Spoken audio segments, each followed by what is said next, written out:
So hello everyone, welcome to this channel. तो आज हम पढ़ेंगे यूनिट एंड डायमेंशन का, मतलब पढ़ेंगे नहीं, प्रैक्टिस करेंगे यूनिट एंड डायमेंशन का प्रीवियस ईयर्स क्वेश्चन। तो प्रीवियस डे में तो हम थ्योरी कंप्लीट कर दिए थे, तो आज ही हम नीट में जो प्रीवियस ईयर्स में पूछे गए हैं उस सब क्वेश्चंस का डिस्कस करेंगे। तो चलिए शुरू करते हैं, और मेरे साथ आप भी सॉल्व करिएगा। वीडियो को पॉज करके पहले खुद से ट्राई करना, फिर मेरा सॉल्यूशन देखना, क्योंकि उससे आपका ही फ़ायदा है। तो चलिए शुरू करते हैं।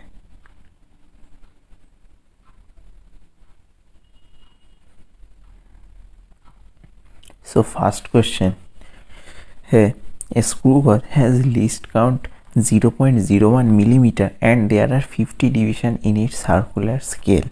The pitch of the screw gauge is, pitch मतलब जब एक कंप्लीट रोटेशन कर देते हैं तो जो सर्कुलर स्केल है वो लीनियर स्केल में कितना मूव करते हैं वही pitch कहता है। तो फर्स्ट ऑफ ऑल जो फॉर्मूला है वो हम लिख लेते हैं। सो least count equal to pitch divided by number of divisions। सो इस फॉर्मूले से हम कैलकुलेट कर सकते हैं कि pitch equal to least count into number of division in circular scale।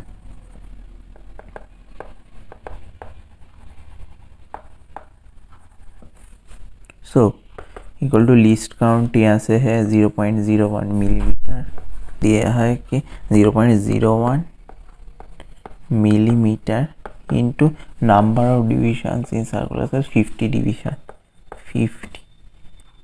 तो ये से ये आ जाता है 0.5 मिलीमीटर। सो ये है हमारा आंसर। ठीक है, तो ये था फर्स्ट क्वेश्चन प्रीवियस ईयर्स में पूछे जाए। मोस्टली नीट का क्वेश्चन फॉर्मूला बेस्ड ही होता है, कुछ क्वेश्चन ज़रूर कॉन्सेप्चुअल होता है जो कि थोड़ा ट्रिकी होता है, लेकिन मोस्टली फॉर्मूला से, सिंपल फॉर्मूला से ही हो जाता है। तो ये है next question.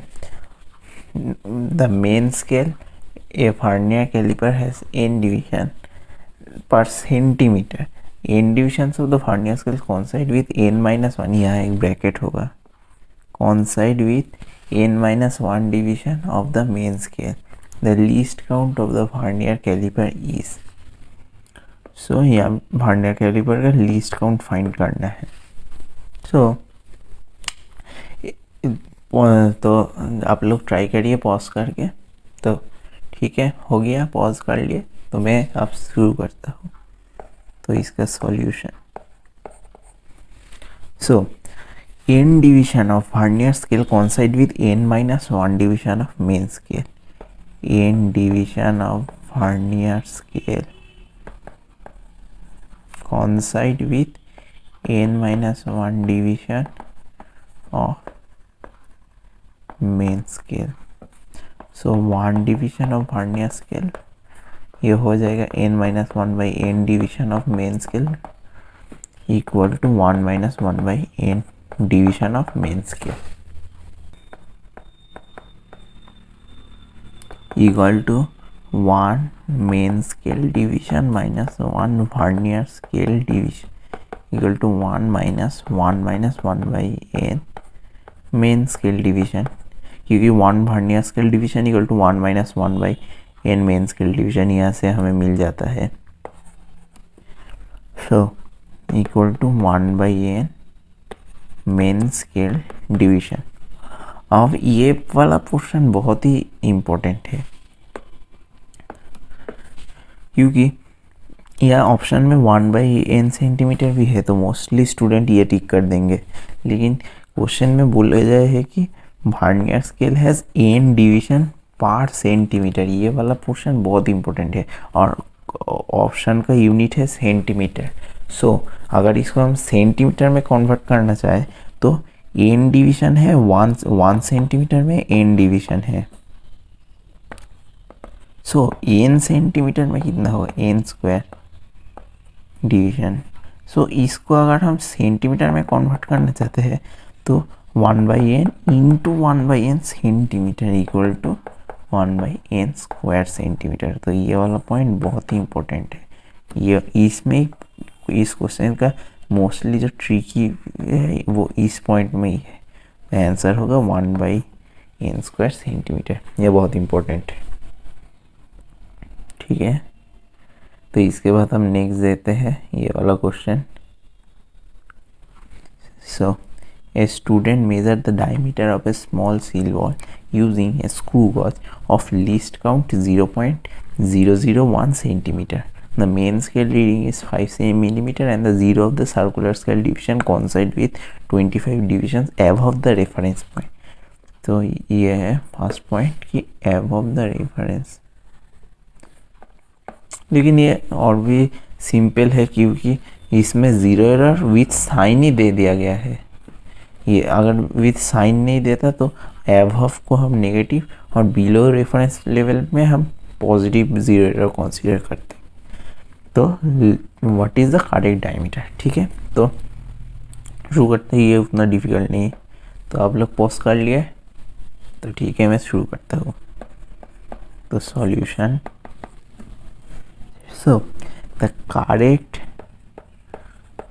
Diameter equal to measured diameter minus zero error.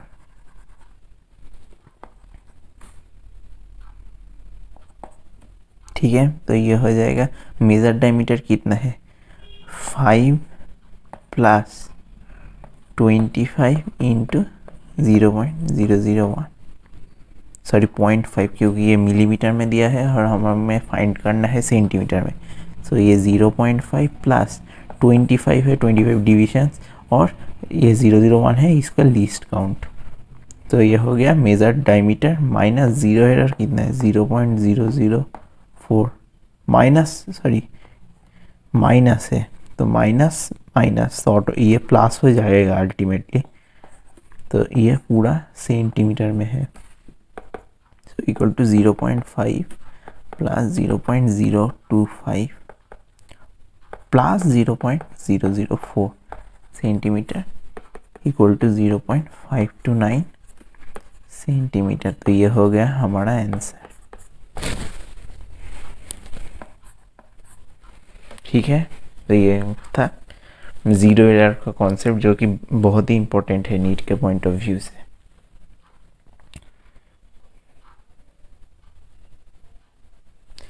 So next question देखते हैं। Time interval measured by clock give the following reading 1.25 second, 1.24 second, 1.27 second, 1.21 second and 1.28 second. यहाँ एक सेकेंड होगा शायद। What is the percentage relative error of the observation. तो इसमें हम पहले मीन एवरेज वैल्यू जो है वो निकल लेते हैं। तो what is the mean average value equal to sum of all value divided by number of observation. So sorry इसका तो आप लोग पॉज कर लिए, तो अब मैं इसका सॉल्यूशन लिख रहा हूँ। Mean value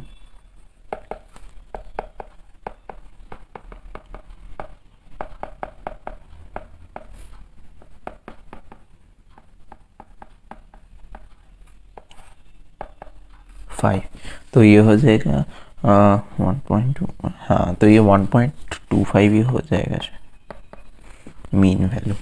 now what is the mean absolute error.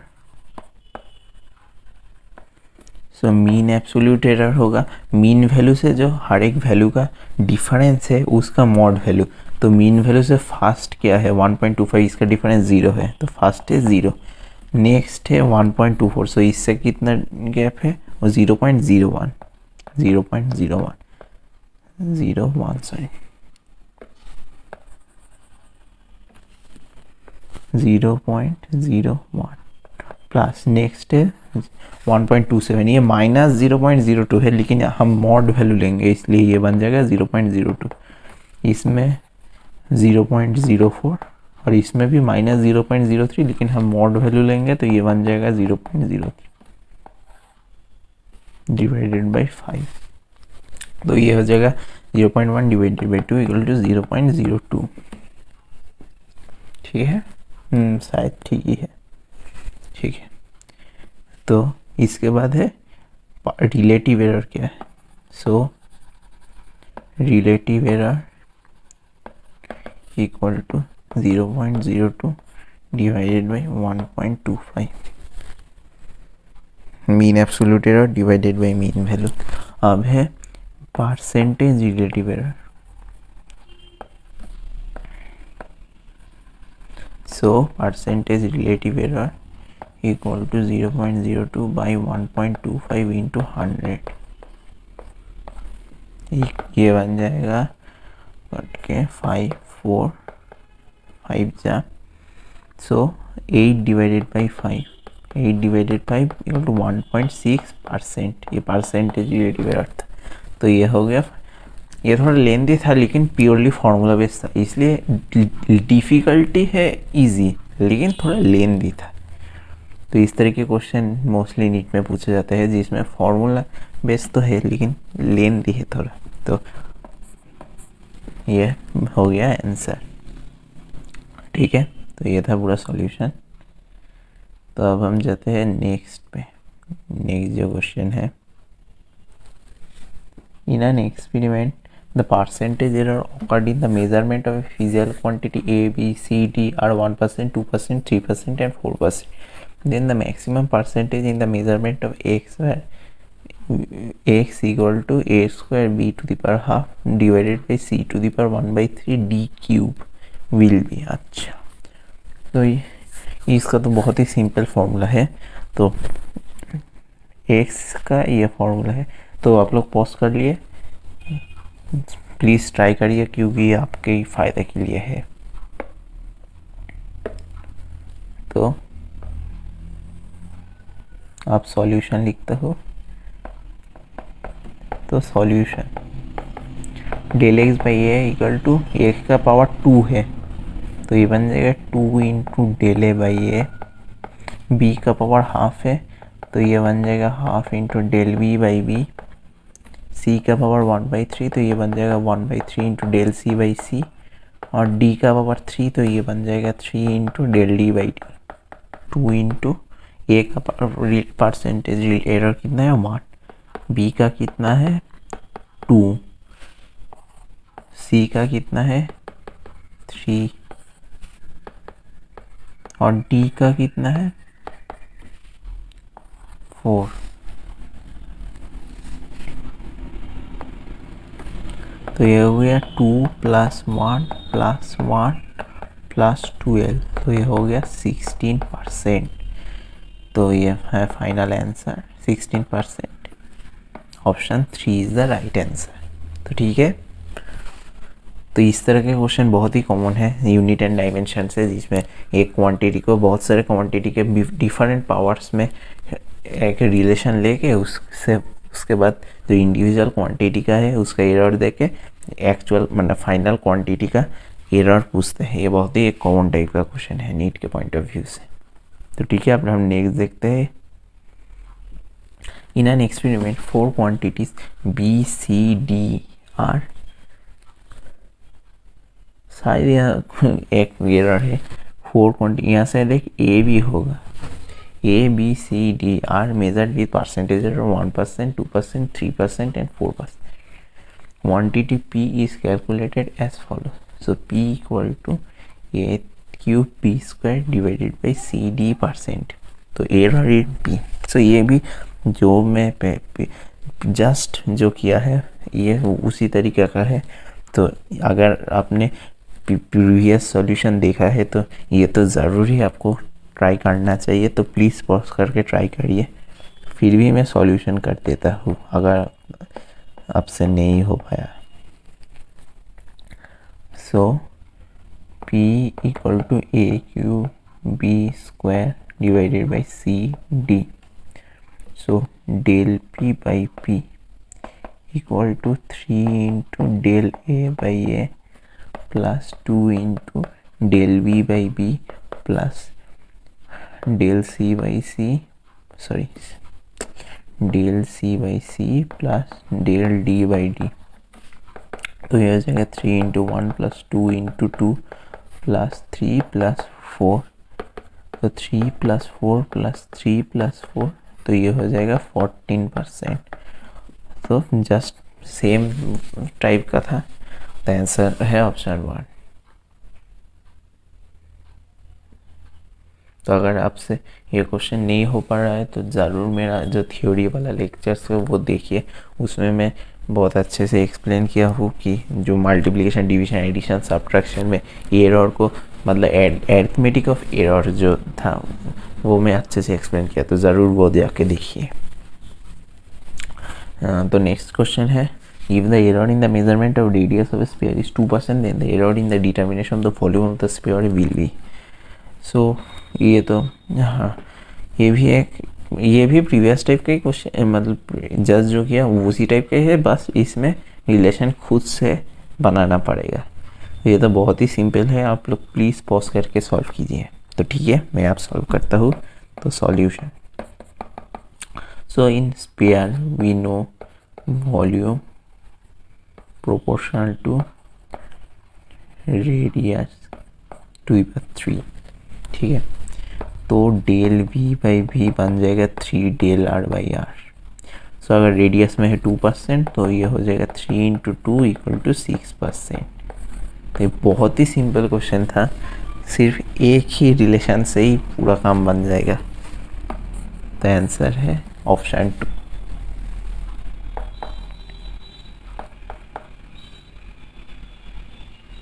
तब next question, a student measures the distance traversed in free fall of a body initially at rest in a given time.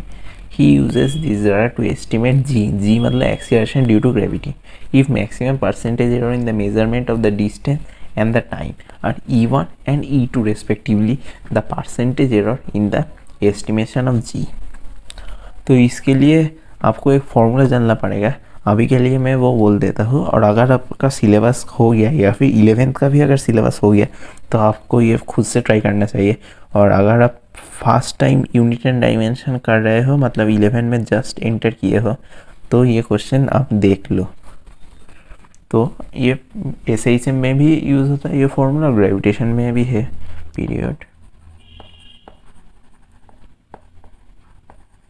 T equal to 2 pi root over L by G, where L is the length of the pendulum और G है acceleration due to gravity।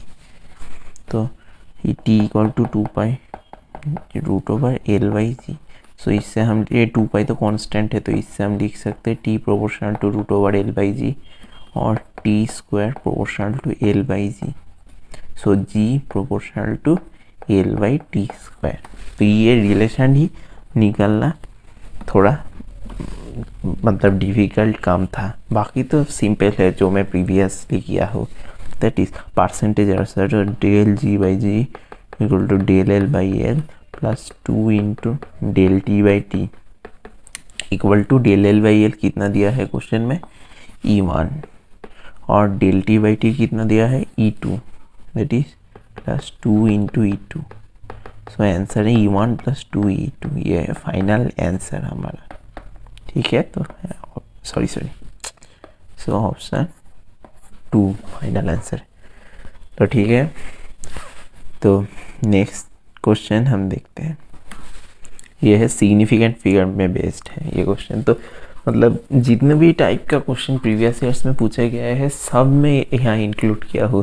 तो please इसको share कीजिए, subscribe कीजिए, ताकि मुझे और भी मोटिवेशन मिले इस तरह के वीडियो बनाने के लिए, क्योंकि हार्ड वर्क बहुत लगता है एक वीडियो को बनाने में। पहले पूरा क्वेश्चन कलेक्शन करके उसको इस फॉर्मेट में कन्वर्ट करके फिर हर एक क्वेश्चन को सॉल्यूशन करना पड़ता है, तभी मैं एक वीडियो बनाता हूँ। तो प्लीज़ इसको सपोर्ट कीजिए इस इनिशिएटिव को, ताकि मुझे और मोटिवेशन मिले। तो ठीक है, इसको मैं सॉल्यूशन करता हूँ।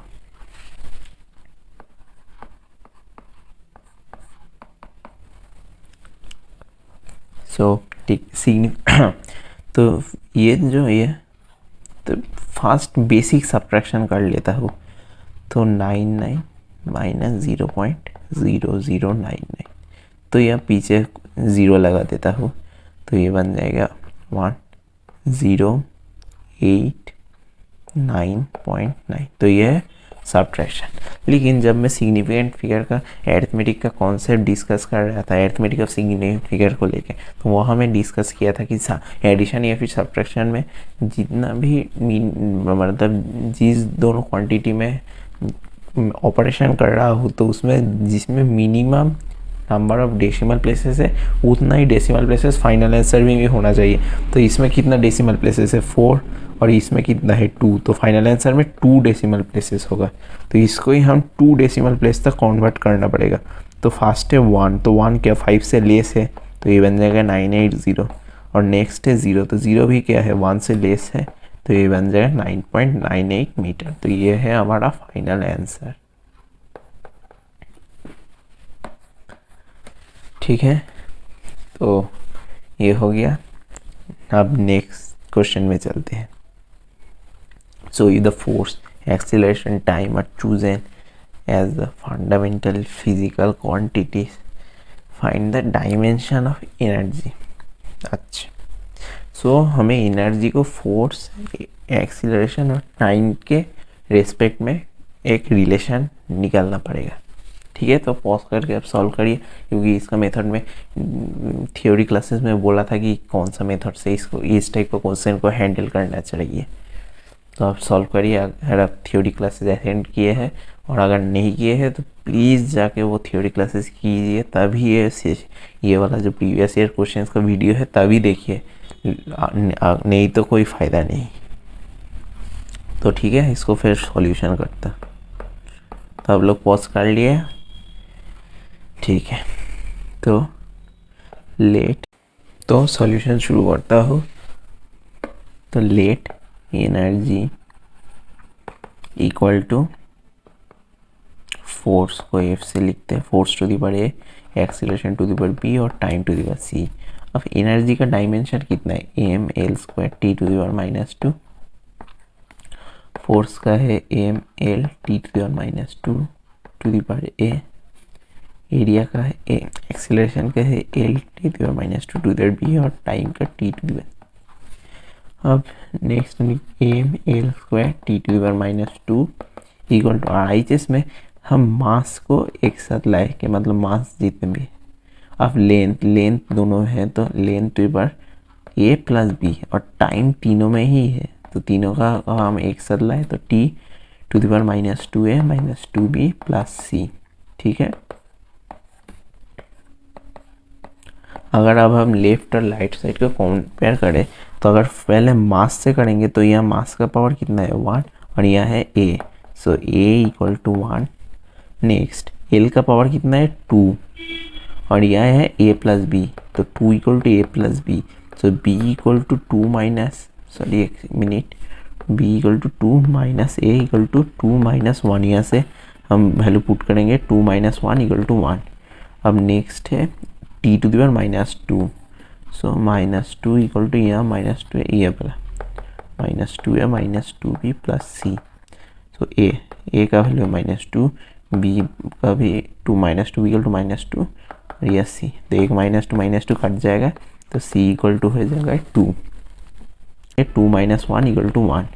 अब नेक्स्ट है T to the power -2, so -2 equal to यहाँ -2 ये वाला -2a -2b प्लस सी। सो ए का वैल्यू -2, बी का भी 2 -2 इक्वल टू -2, और यह सी, तो एक -2 कट जाएगा, तो सी इक्वल टू हो जाएगा 2। तो यहाँ से ये बन जाएगा energy equal to F to the power 1 a to the power 1 और टी टू द पावर 2। तो ये वाला कौन सा ऑप्शन है? ऑप्शन 4।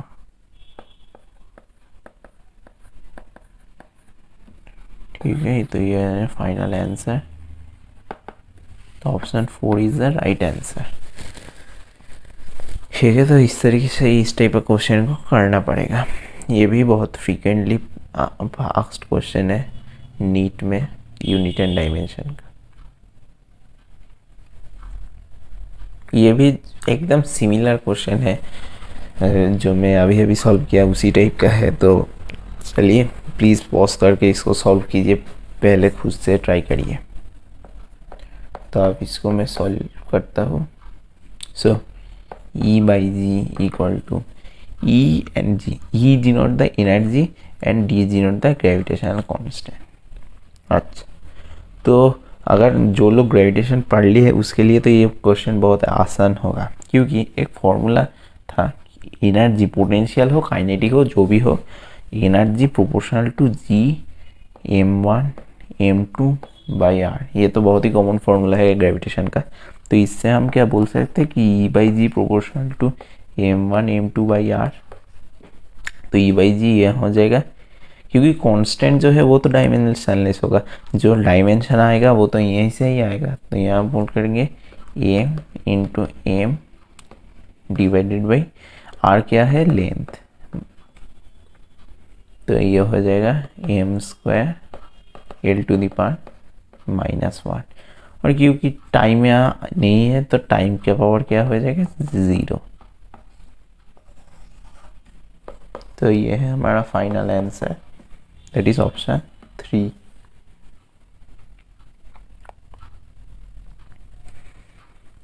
नेक्स्ट है energy required to break 1 bond in DNA is 10 to the power -20 joule. This value in electron volt is nearly. अच्छा, तो energy required to break 1 bond in DNA is 10 to the power -joule.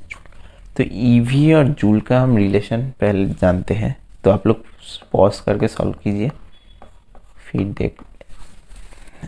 तो ठीक है, मैं solution करता हूँ। सो हम जानते हैं कि 1 electron volt equal to 1.6 into 10 to the power -19 joule. तो इससे हम उल्टा करके भी लिख सकते हैं कि 1.6 into 10 to the power -19 joule equal to 1 electron volt. तो यहाँ से हम ये लिख सकते हैं कि 10 to the power -20 joule equal to 10 to the power -20 divided by 1.6 into 10 to the power -19 electron volt. तो ये बन जाएगा 10 to the power -20 into 10 to the power 19 by 1.6 electron volt. तो ये हो जाएगा 10 to the power -1 बाई 1.6, तो 1/16 equal, ये हो गया 0.06। तो ऑप्शन 2। तो ये था एक इंटर कन्वर्शन टाइप। ये वर्क पावर एनर्जी को भी क्वेश्चन बोला जा सकता है, लेकिन ये इंटर कन्वर्शन है जो कि यूनिट एंड डायमेंशन भी है। ठीक है, तो नेक्स्ट चलते हैं हम ये वाला question, what is the dimension of stress. अच्छा, जो लोग मतलब मैकेनिकल प्रॉपर्टीज ऑफ सॉलिड पढ़ चुके हैं उसके लिए क्वेश्चन आसान होगा, और जो लोग नहीं पढ़े वो अभी के लिए सुन लीजिए।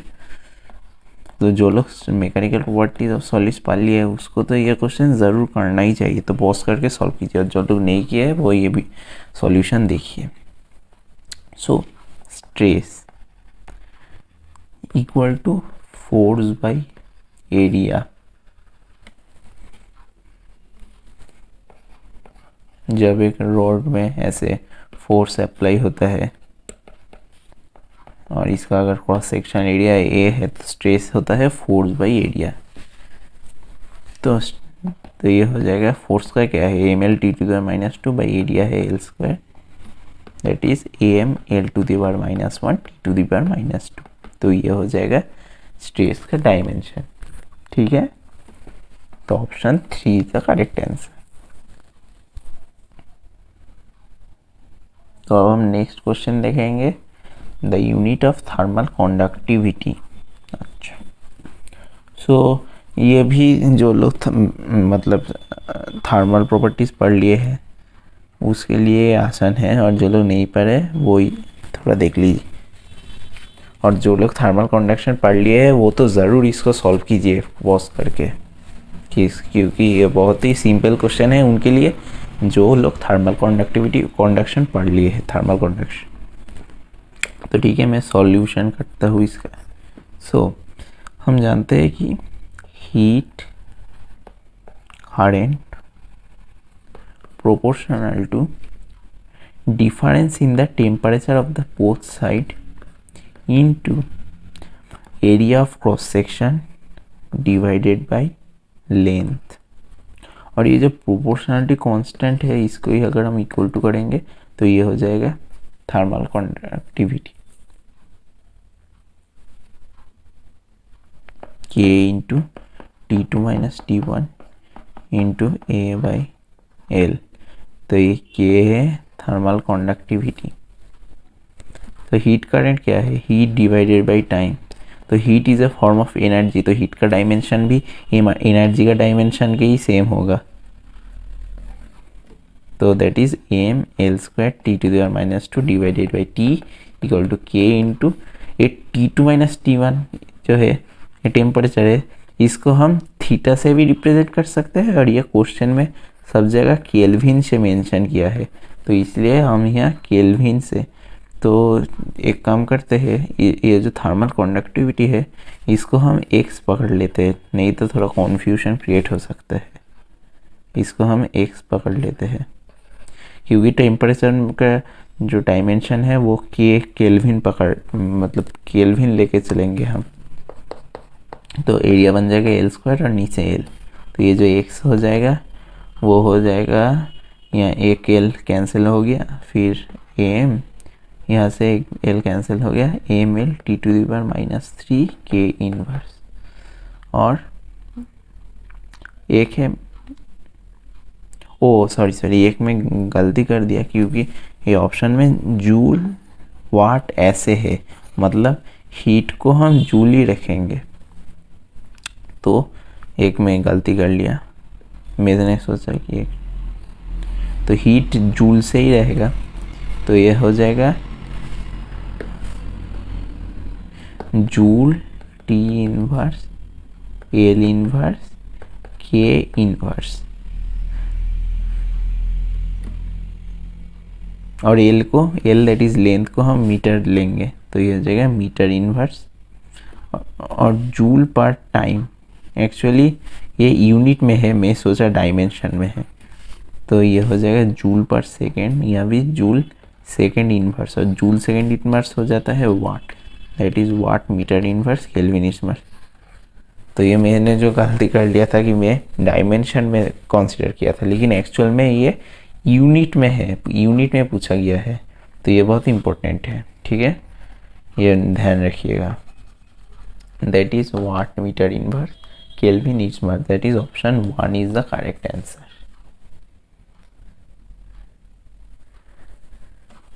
ठीक है, तो अब हम लास्ट क्वेश्चन देखते हैं, that is a physical quantity of the dimension of length that can be formed out of cg e square e। तो c is the velocity of light, g है universal gravitational constant और e है charge.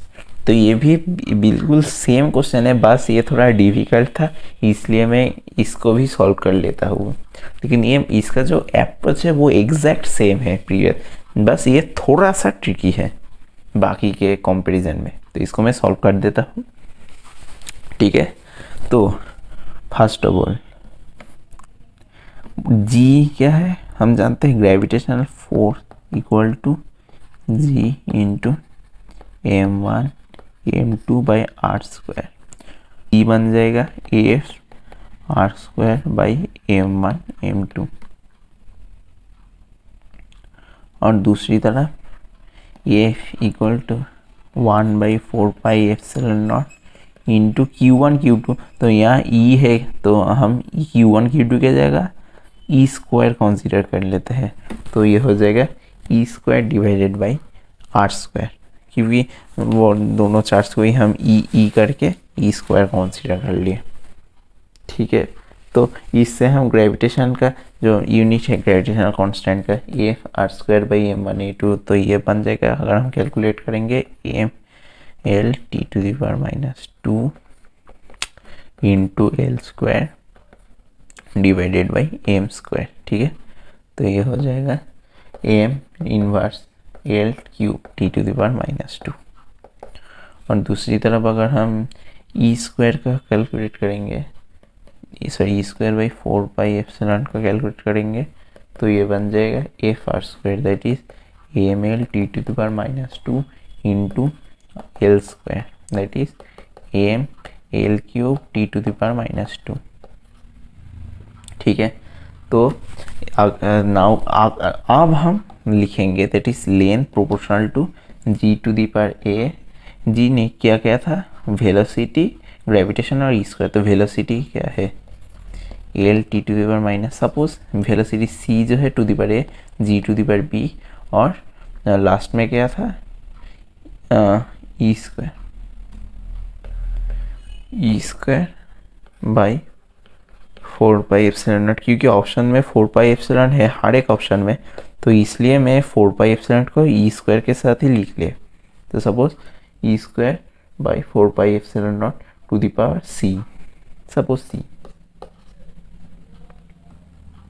तो ये बन जाएगा L T to the power minus one to the power A, M inverse L cube T to the power minus two to the power B, और M L cube T to the power minus two to the power C. तो mass का क्या है, mass to the power minus b plus c, ठीक है। L to the power a plus 3b plus 3c, और T to the power minus a minus 2b minus 2c L. तो ये मास के पावर जितना है, टाइम के पावर जितना है, ये सब ज़ीरो हो जाएगा, क्योंकि यहाँ तो मास और लेंथ नहीं है, सिर्फ एल है, तो एल के साथ ही हम कंसीडर करेंगे। तो minus b plus c equal to zero हो गया, बी इक्वल टू सी हो गया, यहाँ से A plus 3b plus 3c equal to 1 हो गया। तो 3b प्लस 3c को हम 6b भी लिख सकते हैं, क्योंकि b इक्वल टू सी, तो a equal to 1 minus 6b, और ये से minus a minus 2b minus 2c equal to zero, zero तो हाँ ज़ीरो, तो ये बन जाएगा माइनस 2b माइनस 2c, तो इसको हम माइनस 4c भी लिख सकते हैं। सो इस वैल्यू को हम अगर यहाँ पुट करेंगे तो ये बन जाएगा minus 4b equal to 1 minus 6b, तो 2b इक्वल टू 1, 2b तो हाँ 2b इक्वल टू 1, तो b इक्वल टू हाफ, तो c भी हो जाएगा हाफ, क्योंकि b इक्वल टू c, और ये हो जाएगा minus 4 into half equal to minus 2। तो अल्टीमेटली ये हो जाएगा L equal to C to the power minus 2, G to the power B क्या था, बी है हाफ, और लास्ट में E square by 4 pi epsilon not to the power half. तो ये बन जाएगा 1 by C square G E square by 4 pi epsilon not whole to the power half. तो ये बहुत इम्पोर्टेंट क्वेश्चन था, थोड़ा लेंदी भी है और ट्रिकी भी है। जितने भी क्वेश्चन किए इसमें से ये भी सबसे टफ और ट्रिकी था मेरे हिसाब से, तो इसको भी सॉल्व कर लिए तो ठीक है। तो ये था final answer, that is option कौन सा वाला, 1 by C square G square by 1 by 4 pi epsilon not, that is option 3, option 1 है, ऑप्शन 1 है, option 1, so that is option 1 is correct. So ठीक है, तो ये था फाइनल जो, तो मैं जितना भी क्वेश्चन था कोशिश किया वो कवर करने का, नीट में प्रीवियस ईयर्स में पूछे जाए हैं, ऑलमोस्ट सारे कवर कर लिया। बहुत पहले का जो AIPMT होता था उसको मैंने नहीं लिया, लेकिन नीट होने के बाद से सभी क्वेश्चन ही ऑलमोस्ट ले लिया, और NTA का तो सभी क्वेश्चन ही है, ये मैं गारंटी दे सकता हूँ। तो और जितने भी इम्पोर्टेंट क्वेश्चन है कोई भी मिस नहीं हुआ, तो इसी के साथ जो प्रीवियस ईयर क्वेश्चंस का वीडियो है वो ख़त्म होता है। तो ये क्वेश्चंस को अगर आपको करने में थोड़ा प्रॉब्लम आए तो ये वीडियो फिर से देखिए, और इस वीडियो मतलब ये वीडियो को करने के बाद खुद से सॉल्व कीजिए, नहीं देखकर। उस टाइम किसी भी मतलब एक भी आंसर नहीं देखना चाहिए। अगर फिर अटक जाए तो फिर से देखना सॉल्यूशन, लेकिन वीडियो बार बार मतलब बार बार सॉल्यूशन मत देखना बिना प्रैक्टिस किए। प्रैक्टिस करने के बाद अगर अटक जाता है तभी सॉल्यूशन देखना। तो ठीक है, तो उसके तो आपका तो ठीक है, थैंक यू वेरी मच इस लेक्चर को अटेंड करने के लिए।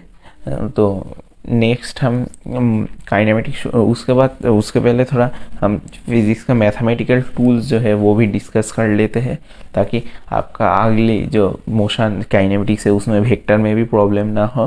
तो हम मैथमेटिकल टूल्स कंसिडर पढ़ेंगे, जिसमें हम बेसिक जो मैथमेटिकल फार्मूलाज हैं वो देखेंगे, वेक्टर देखेंगे, और भी कुछ कुछ चीज़ें हैं जो देखेंगे, वो बहुत ही इंपॉर्टेंट है। तो वो सेशन मत मिस कीजिएगा, क्योंकि वो सेशन अगर आप मिस करेंगे तो आपको जो फिज़िक्स का फियर है मैथ के वजह से वो ख़त्म नहीं होगा। तो वो सेशन, वो जो वीडियोस है वो ज़रूर देखिएगा, ताकि आपका फिज़िक्स में मैथ के वजह से कम कोई प्रॉब्लम ना हो। तो ठीक है, तो मिलते हैं मैथमेटिकल टूल्स में। तो अभी के लिए please subscribe to my channel, और फ्रेंड्स कीजिए, शेयर कीजिए, और वीडियो को लाइक कीजिए अगर आप इस वीडियो से कुछ सीखे हैं। तो thank you very much, stay safe, stay healthy, और प्लीज़ सब्सक्राइब कीजिएगा ताकि मुझे और भी मोटिवेशन मिले इस तरह के लेक्चर को बनाने में, क्योंकि बहुत एफर्ट लगता है, सच बताऊँ तो, क्योंकि बहुत एफर्ट लगता है एक वीडियो को बनाने में। तो प्लीज़ सब्सक्राइब कीजिएगा और सपोर्ट कीजिएगा। तो thank you very much, stay safe, stay healthy.